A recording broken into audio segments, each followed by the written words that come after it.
실질 반영비라는 개념이 실은 좀 이상하잖아요. 반영비, 어느 정도 반영한다. 그건 이해를 하겠는데, 실질적으로 어떻게 반영하냐, 이게 좀 애매하잖아요. 이게 사실은, 이게 뭐냐면, 옛날에는 그냥 반영 비율이 어느 정도 들어가느냐, 이 정도로 그냥 얘기가 나온 건데, 시험을 보는데, 예를 들면 내신 30%가 들어가요. 내신 30% 들어가는구나, 뭐 이렇게 인식할 수 있잖아요. 근데 내신 30%면 상당히 크게 들어간 거거든. 근데 내신이 낮은 학생인데도 불구하고 그 학생들이 내신 높은 학생들을 이기고 붙는 경우가 종종 나오는 거예요. 그래서 알아보니까 이게 큰 차가 없는 거야. 알고 봤더니 내신 그 반영비의 기준들을 봤더니 그 안에 상당한 기본 점수의 양이 있는 거예요. 예를 들면 밑에 이제 기반이 탄탄하고 그 위에 지표면에 얇은 면 정도의 차이가 있는 거거든. 실질적으로 그러면 어떻게 반영되느냐? 그래서 그 지표면의 두께, 그 밑에 암석지대가 아니라 그 지표면의 얇은 부분만 한번 파악해보자 라고 하는 것이 실질 반영비고, 그 다음에 그거의 반대 개념이 외형 반영비예요. 옛날에 국민대가 지금은 뭐 11% 바뀌었지만 옛날에 뭐 30%, 40% 들어갈 때 한 4.5%가 들어갔어요. 그러니까 거의 한 10분의 1 정도 들어가는 거거든요. 그러니까 이게 되게 지표가 되게 얇지. 그러니까 이제 그거를 요즘에는 이제 실질 반영비라고 해서 그거를 공개를 하고 있어요. 그런 것이 실질 반영비, 외형 반영비라고 얘기를 하죠. 표준 점수하고 백분위.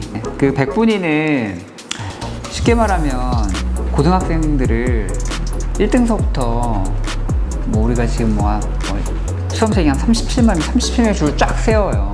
그럼 1등부터 37만 명이 나올 거 아니에요. 그거를 100명으로 확 줄이는 거야. 수험생을 100명으로 딱 봤을 때 자기가 몇 번째에 서 있는지를 보고 평가하는 게 백분위거든요. 근데 이제 그 백분위가 실은 절대 다수를 차지해요. 백분위가 차지하는데 이제 표준 점수를 좀 쓰는 경우도 있어요, 미대에서. 근데 사실은 표준 점수가 그게 사실은 뭐 무슨 큰 의미가 없는데, 이제 왜 그럼 표준 점수를 쓰느냐가 중요하잖아요. 그게 뭐냐면, 국어하고 우리가 보통 영어는 기본적으로 들어가잖아요. 근데 이제 사탐 같은 경우는 과목들이 다르잖아요. 근데 과목에서는 난이도들이라는 게 있단 말이에요. 그러니까 예를 들면 내가 조금 더 어려운 시험을 봤어요. 그럼 그 친구한테 좀 더 주고 싶잖아. 이제 그게 표준 점수에 반영이 되는 거예요. 표준 점수 같은 경우 만점이 100분위 같은 경우 만점이 뭐 100이잖아요. 근데 이건 만점이 정해져 있지가 않아요. 뭐 좀 어려우면 막 130, 뭐 좀 쉬우면 116 이렇게 좀 올라갔다 내려갔다 한단 말이에요. 그래서 이제 표준 점수는 내가 좀 어려운 과목을 좀 잘 본다라고 하는 친구들은 표준 점수를 활용하는 게 좋죠. 이 표준 점수하고 백분위는 수능을 보는 친구들에게 해당이 되는 거죠. 그렇죠.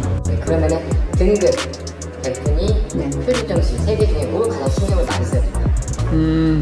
당연히 백분위죠. 왜냐하면 등급은 아까 제가 그 37만 명을 100명으로 내가 축소했다고 그랬잖아요. 그러다 보니까 그 37만 명의 그 디테일이 100명의 수준으로 이렇게 단순화된 거잖아요. 근데 아까 등급은 이거를 다시 10단계를 더 줄이는 거야. 그러니까 더 단순해지는 거잖아요. 그러니까 단순해진다는 건 뭐냐면 각 등급별로 그 학생이 어느 정도 있는지가 디테일하지 않다 보니까 그걸로 이제 책정하는 데 좀 어려울 수가 있거든요. 같은 1등급이라도 백분위에서는 차이가 어마어마해요. 그쵸?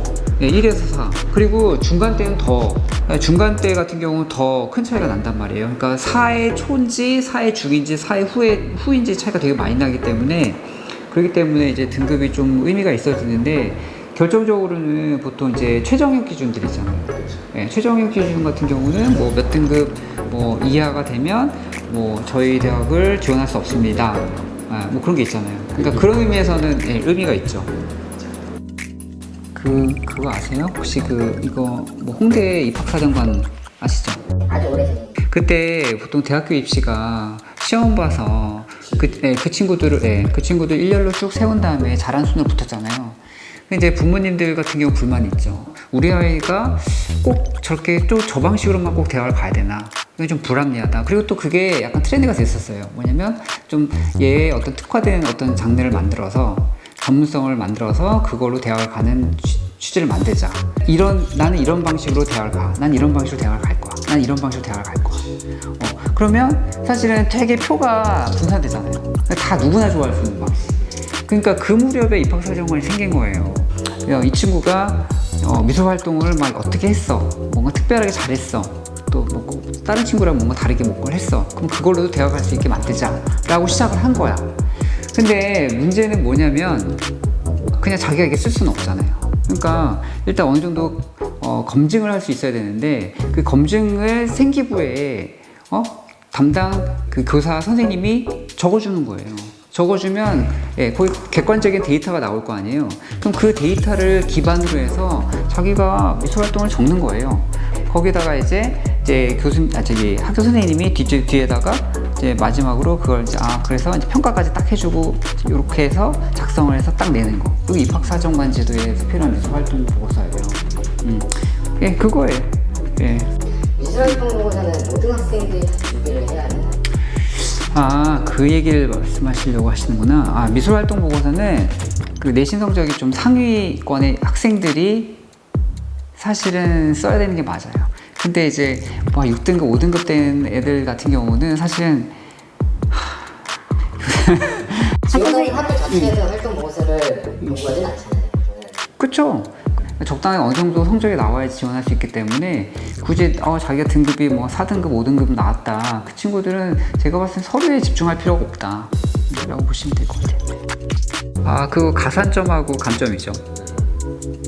기본적으로 이제 뭐 어떤 과목을 좀 잘하면 점수를 좀 더 주고, 보너스 점수 개념으로 뭐 어떤 과목을 좀 못하면 좀 감점을 주고, 약간 이런 개념인데, 보통 1000점 만점이잖아요. 근데 그 가산점이 보통 뭐 1점, 2점, 뭐 한 10점 내외에 되게 약하게 들어가기 때문에 사실 이제 큰 역할은 하진 않거든요. 특히 이제 영어 같은 경우가 좀 중요한데, 이거는 사실 옛날에 그 우리가 상대평가 했을 때였잖아요. 근데 지금은 절대평가로 해갖고 지금은 가산점 제도로 들어가 버렸는데, 근데 이게 뭐가 문제가 있냐면, 보통 1등하고 2등, 2등급, 3등급 요때까지 보통 그냥 완만하게 감점이 되거든요. 근데 뭐 한 4등급, 5등급부터는 좀 격차가 좀 뚝뚝 떨어진단 말이에요. 너무 크게 떨어지기 때문에 이 툭 떨어지는 그 변곡점 있잖아요. 그 변곡점까지만 지켜주는 게 되게 중요한 거예요. 보통은 그게 학교마다 다르거든요. 그러니까 그게 3등급인 경우도 있고, 한 4등급이 있고, 5등급, 거기서부터 막 60, 막 70, 막 쭉쭉 떨어지거든요. 그러니까 그것만 지켜주는 게 되게 중요하기 때문에, 그걸 뭘 얘기하는 거냐면 2등급에서 1등급 받기가 되게 어렵거든요. 차라리 그럴 바에는 한 3등급에서 한 그 정도 해서 그냥 적당히 유지해 주는 게 효율적인 측면이 더 좋다는 거예요. 그것이 이제 가산점 제도를 효과적으로 이제 운영하는 방법인 거죠. 비교 내신은 배수 선발은 이제 최저학력 기준이 왜 없어졌을까?